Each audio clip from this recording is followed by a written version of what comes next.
What is up, everybody? Welcome back to the Libraries and Weight Rooms podcast. My name is DJ Ligori, and we are officially on episode number 164. And right now, I am recording this on Monday, October 7th. This is about 2 days before Hurricane Milton is supposed to kind of make landfall here in Tampa.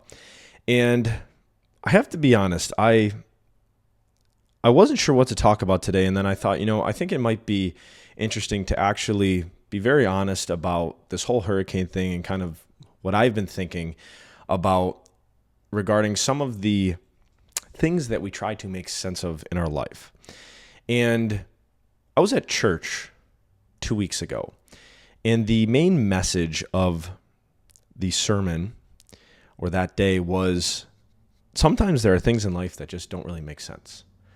And it's hard to figure out the reason or why certain things happen, especially when, let's say, people die unexpectedly, right? Or something happens to you. And I know I've said a lot before the idea that like life happens for you.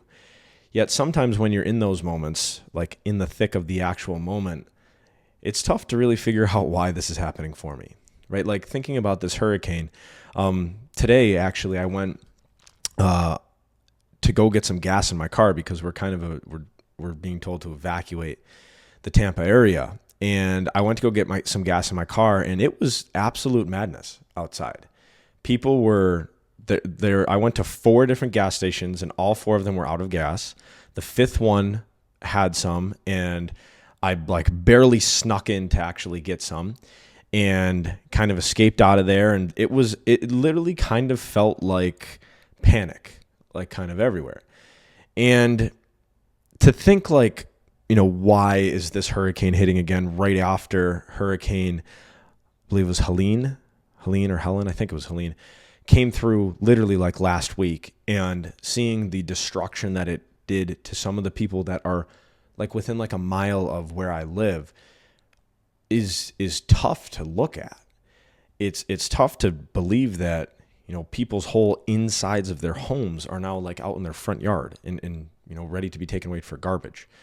And so when I had this sermon on, when I listened to this thing at church, when they were talking about like how some things just don't make sense, that really hit me, because I read in an email a little while ago that we are meaning machines, which means that anytime something happens, we try to make meaning of it.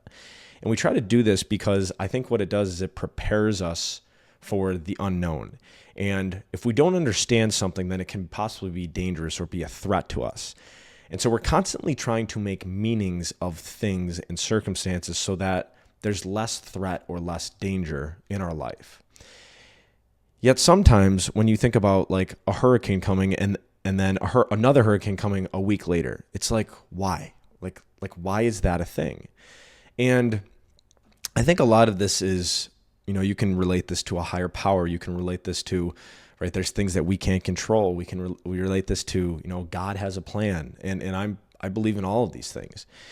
Yet sometimes I think there is some serenity maybe in just not knowing. Like, I don't know why this happens. I don't know why this is a thing, yet I'm just going to manage it in the best of my ability. And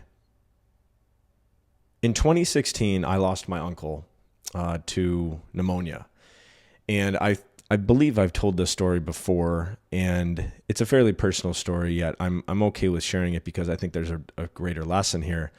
My uncle was a huge part of my life growing up, basically my second father type of thing. And he actually lived in New Jersey, but he drove home all the time to New York. He was just such a dedicated and committed guy.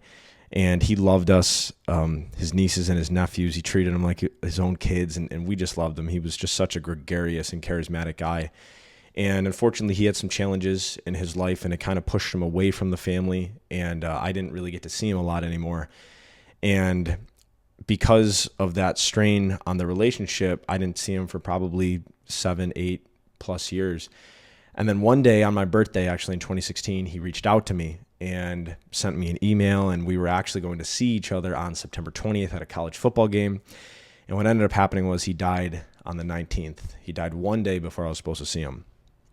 And so I remember, like, when that happened, when I got the phone call from my father, thinking to myself, like, why, right? Like, what is the meaning of this? Like, why did this happen? And my brain at that moment, I think, was on overload of trying to make sense of the situation. The fact that I was never going to get to see my uncle again. The fact that he had just emailed me 12 hours before, right? The fact that I still had a day of school to go to, right, with classes, and now I had to manage this emotional sadness that I was kind of experiencing. And so, right, in that email, they said, we are meaning machines. I was trying to make meaning of this, and I couldn't, and I didn't know why. And what I realized is that sometimes when we're in the moment of experiencing that thing, we're not going to be able to create meaning for anything, because it's such a emotional shift. It's such a jump from where we were to now what we know, that I think it's okay to simply just say, this just doesn't make sense. And to just kind of manage that to the best that we can.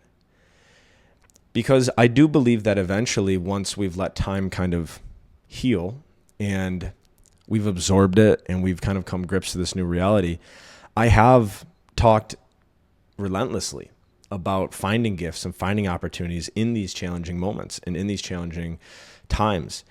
And yes, I do believe that any gift, any experience, and any circumstance or event can be turned into gifts and turned into opportunities.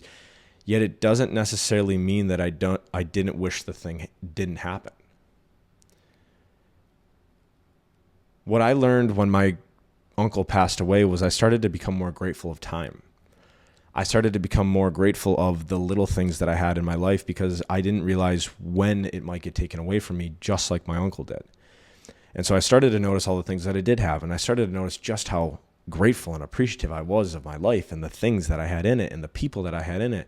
And I kind of created this whole new mindset around gratitude and appreciation that I do literally every day. And I think that was started because of my uncle, because I was so close to seeing him again, and then I didn't get to see him.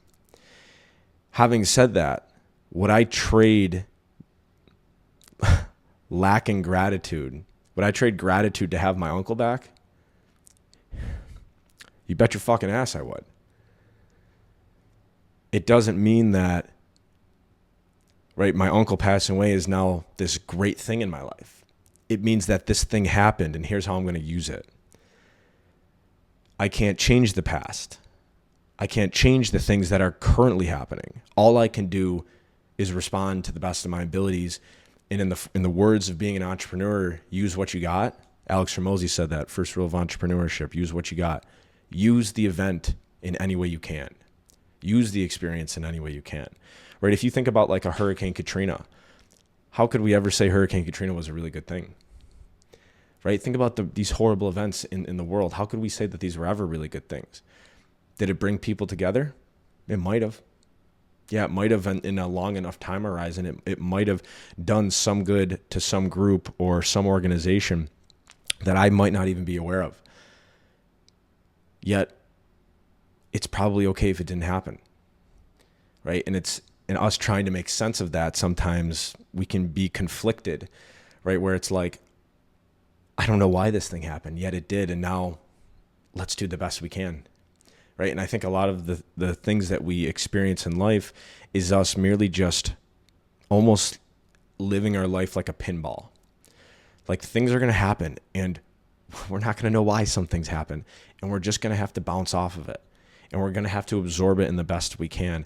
And yes, there's probably going to be some residual emotional hooks in us at times. And it might cause stress, and it might cause anxiety, and it might not make sense for a really long time, and frankly, it might not make sense forever. Yet what I'm saying, though, is we can still use the thing. We can still find some gift, some opportunity, some sort of lesson in it that might help us moving forward. Yet it doesn't disregard the pain that the event might have caused. So I'm thinking about this, when it comes to, prepping for this hurricane. And I think just seeing today the destruction that the last hurricane brought, maybe these hurricanes hitting the world doesn't make sense. Yet all we can really do is manage it to the best of our ability, right? And come together and help people out and do what we can with what we have. So I hope everybody stays safe during this hurricane. I hope we all make it through. I hope we all come out stronger. I hope we all come out more prepared. And sometimes things just might not make sense. And I think that's okay. So thank you guys so much for tuning into today's episode of the Libraries and Weight Rooms podcast, number 164. If you got some value out of this, give it a like, give it a rating, give it a review, subscribe to our YouTube channel or the podcast right on Spotify and through Apple as well. You can download them all and keep doing hard things, both mental and physical. Keep doing hard things through both mental and physical fitness. Stay safe, and we'll talk to you guys soon. We'll see you.